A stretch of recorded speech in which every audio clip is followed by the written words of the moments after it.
Hello and welcome to Rough Around the Edges, the unscripted, unfiltered it's not really a podcast, but talk with me. Something I want to talk about is homophobia, because homophobia is not just prejudice. It's not just something that affects gay people. It's not just something that affects the LGBT community. It affects all men, every single man. It's not just prejudice. It is the silent killer of men. Now, let me take you back to 10 years ago. Before I came out, I used to think that I was the problem. Before I came out, I was drinking, I was taking drugs, I was smiling on the surface, but I was like hating myself inside quietly. The big reason for that was for the 27 years of me getting to that point, I was constantly told by whether it was overtly or covertly that being gay was a bad thing. Being soft, being weak, even being perceived as gay was a bad thing. And that's not something that just affects gay people. Obviously, gay people are told you're gay, ergo that is bad. You know, queer bashing, gay bashing, whatever you want to call it. That is obviously something that happens, and I don't want to detract from that. In fact, I want to come back to that. But all men, regardless of their sexuality, are told that feelings are bad, talking about them is bad, showing them is bad, softness is bad, weakness is bad, failure is bad. And that shows up everywhere. It shows up in the classroom, on the playground, at home, with parents, with grandparents, with friends, on TV, on the radio.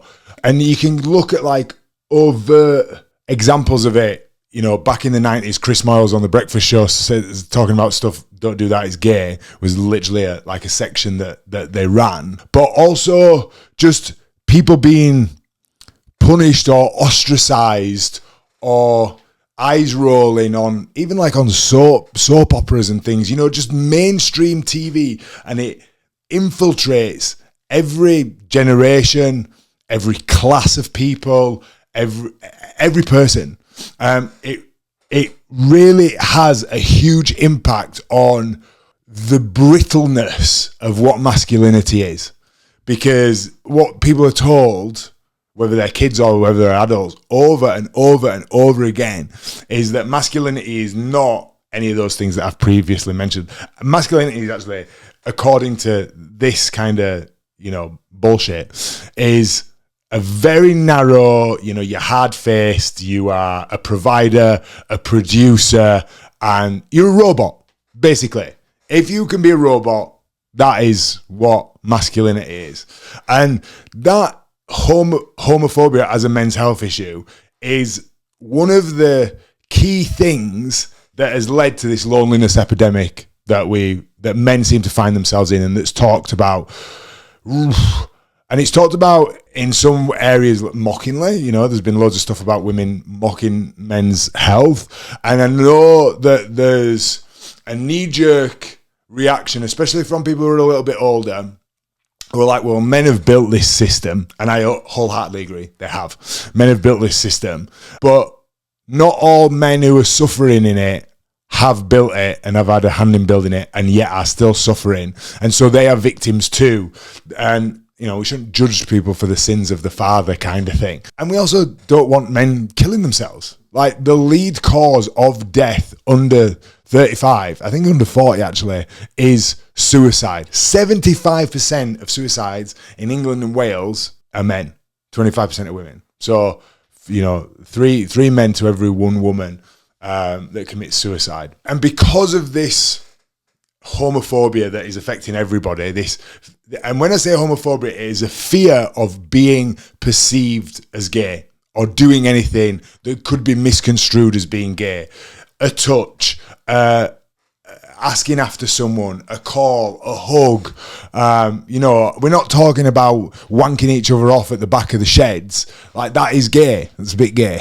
But asking your mate how they are, giving them a call, being considerate, giving them a hug, going around and seeing them, asking people if they need anything, physical contact, not just platonic physical contact, is not gay or even or effeminate or female. It's just it's human, and we men are being taught not to feel, and they're being taught to function, and it's getting worse and worse. Is this gap? But talking about the loneliness epidemic, I've actually got some stats here, and I got them up. I just rattled one off to you there. 75% of suicides in England and Wales are men, and it's the leading cause of death for men under 35. 15% of men say they have zero, not one, none, zero close friends. In 1990, so 35 years ago, that was 3%. So that is quintupled. Yeah, quin's 5, isn't it? Yeah. I'll put all the links for where all these stats were at the bottom. Loneliness increases the risk of early death by up to 26%, and it's as harmful as smoking 15 cigarettes a day. That is crazy, isn't it? And what the irony is that the system that is set up, agreed by men, is that men are rewarded for keeping your head down, not talking about your feelings, not being needy. That, like, asking for help isn't being needy. It's survival. It's the basic part of being a human being. It's so counterintuitive, and no one stops to think about it. And when they think about the loneliness, and I get it, because you're deep in it, and they sit and they point the finger. It's women's fault, it's society's fault, it's the left's fault, it's immigrants' fault, it's everybody's fault. And do you know what? To some extent, it is everybody's fault, and because everybody, maybe not knowingly, but somewhat partakes in it. And obviously there are people who are aware of it and don't partake in it anymore, but the society, certainly Western society, is set up to do that. And the irony of this whole thing is the more that a man performs, the more they become disconnected, and then that disconnection leads to loneliness. That loneliness is leading to death or a piss poor quality of life. And it's something I'm really passionate about. I was in a school this week talking to 11 to 13 year olds. There was 200 of them, and I spoke in an assembly about masculinity and stereotypes and making assumptions and self-regulation, because these are skills that somehow young men are not being taught. Now, I don't think that was the case at this particular school, but just by and large, in general, they're not being taught to do that. And even like at Gay Man's Coaching, we have grown men coming who are really successful, who are, business owners, doctors, managers. Like, they have teams. They on paper they have everything they need, but they're really lonely. They're really disconnected. They tie their self-worth to their productivity, and yes, and so then they think, oh well, if I look good, I'll feel better. That's the missing piece. And that is confidence is a byproduct of your actions, but your self-worth is not tied to your productivity, and that is something that we work on with all our clients. That's why our clients stay with us for 12, 18, 24 months because of that. Because undoing this systemic societal, pressure to appear a certain way, perform a certain way, is so deeply rooted. And then you add on the layers of sexuality and things that come with that can be, and it's different things for different people. It's shame, it's guilt, and all this. But men in general are struggling, not just gay, bi, trans men, all men seemingly are struggling this. And one of the big things that if you're a man and you feel lonely, that you can do to help yourself, go read a fiction book. It winds me up so much. men are constantly talking about reading fucking 48 Rules for Power, 12 Rules for Life. You know, they're watching David Goggins while reading Jordan Peterson, while, you know, optimizing productivity, how to be more productive, more efficient, more disciplined, but not better at loving, not better at being known, not better at empathizing, not better at understanding, not better at seeing, not better at hearing, not better at experiencing, not better at being, not better at looking at something from a different angle or a different perspective. It's about hacking and optimizing and grinding, never feeling no empathy, no softness, no joy. And I honestly, I have gone through periods of my life where I've read a lot of self-help books. After I came out, I read gay self-help books. I read self-help books that weren't anything to do with sexuality. I did therapy. I kind of went on this personal development, growth pilgrimage, for want of a better word. But I didn't realize that I'd actually set myself up for success, because before I even stumbled across a self-help book, I used to read fiction all the time.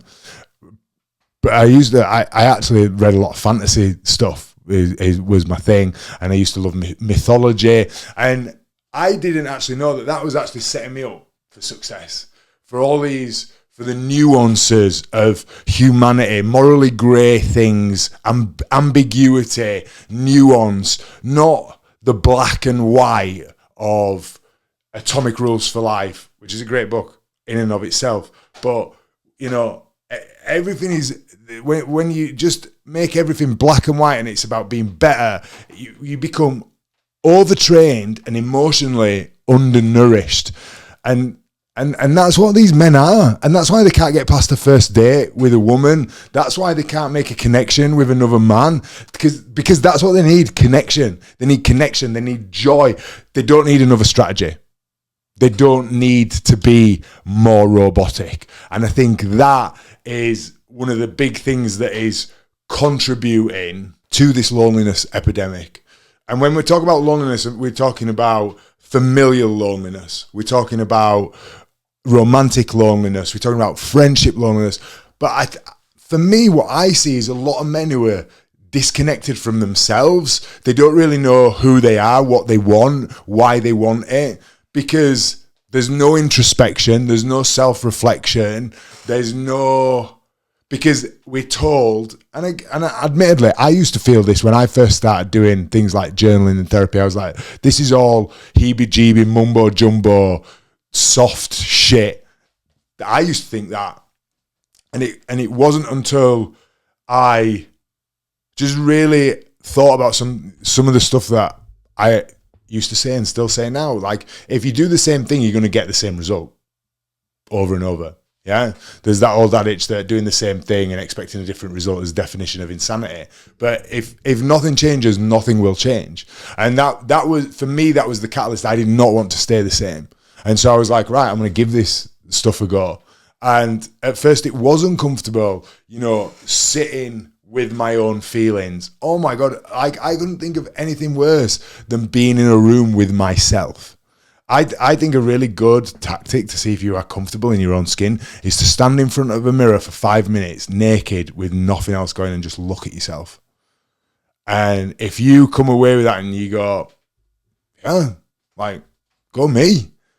You are probably in the top, you know, percentiles of human beings, because people don't feel like that. People feel disconnected, and that's why they feel the need to tear other men down, whether it's in the comment sections. Like, real masculinity is about lifting people up.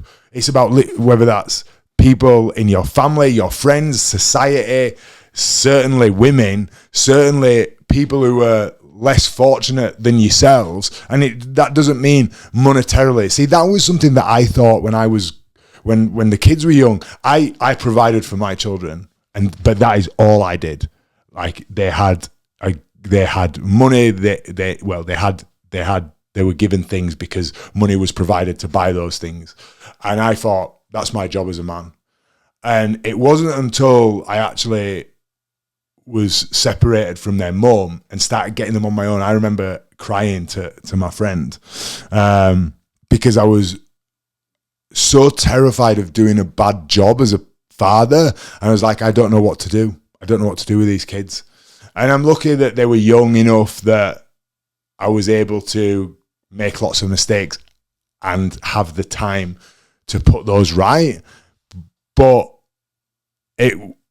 when I had more time with the kids, it became very apparent that providing is not enough.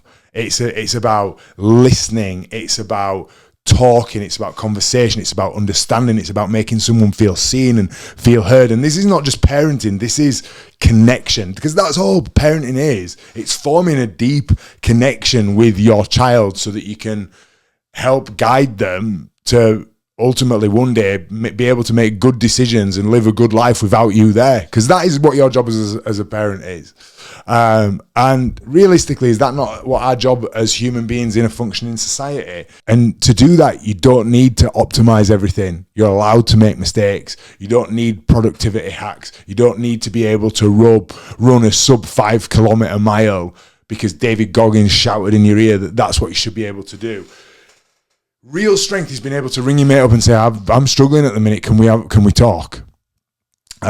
Things are, how are you? Things are not great.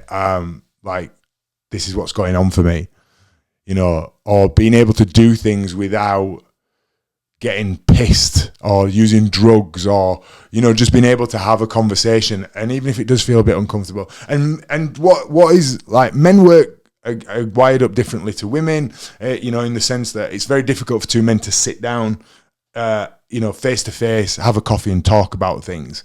There's something that's quite confrontational, like animalistic about it. But if two men go for a walk, or if you do an activity, honestly, it's so easy. I think back to when I was a joiner and working on site. We used to talk about all sorts of stuff. All sorts, and it was because we were doing stuff. But put us opposite each other at a pub without a beer, it was crickets.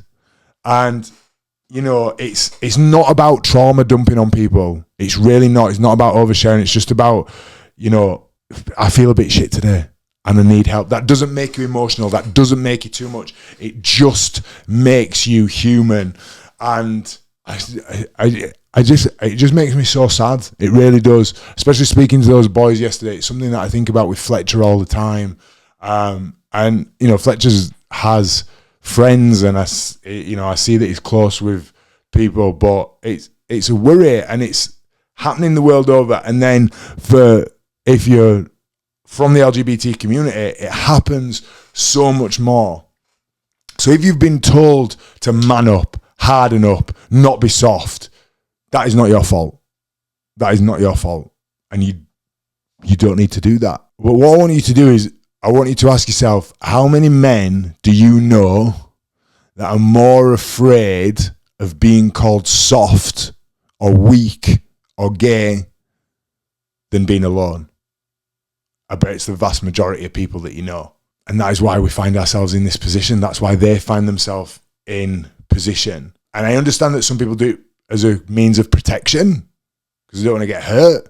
But that protection is costing you and it's isolating you. Just to wrap this up, ask you, what is more terrifying? Vulnerability, openness, or living your whole life without ever actually being seen? That is something that is important to ask yourself and to work through. This is the kind of shit that we do inside GMC. I'm actually going to be changing this YouTube channel. It's going to be the Gay Man's Coaching YouTube channel, and I'm going to be vlogging and showing you behind the scenes stuff, what we do. We've got our Chicago event coming up, which is next week. I'm going to start vlogging that this week because we're just finalising the finishing touches for it, and then me and Joe head out on Monday. We start on Wednesday, but I'm going to just try and bring you more stuff behind the scenes and show you what we are doing and how we're helping our guys, because our guys are not struggling with this kind of stuff, or they're certainly not struggling with it long term, because we're working on it and working through it. And if they can, you can as well. I'm interested to hear what your thoughts are on the male loneliness epidemic, and how homophobia is a mental health issue for all men rather than just something that affects gay people. But if you've enjoyed this, like, subscribe, share, and I'll see you next week.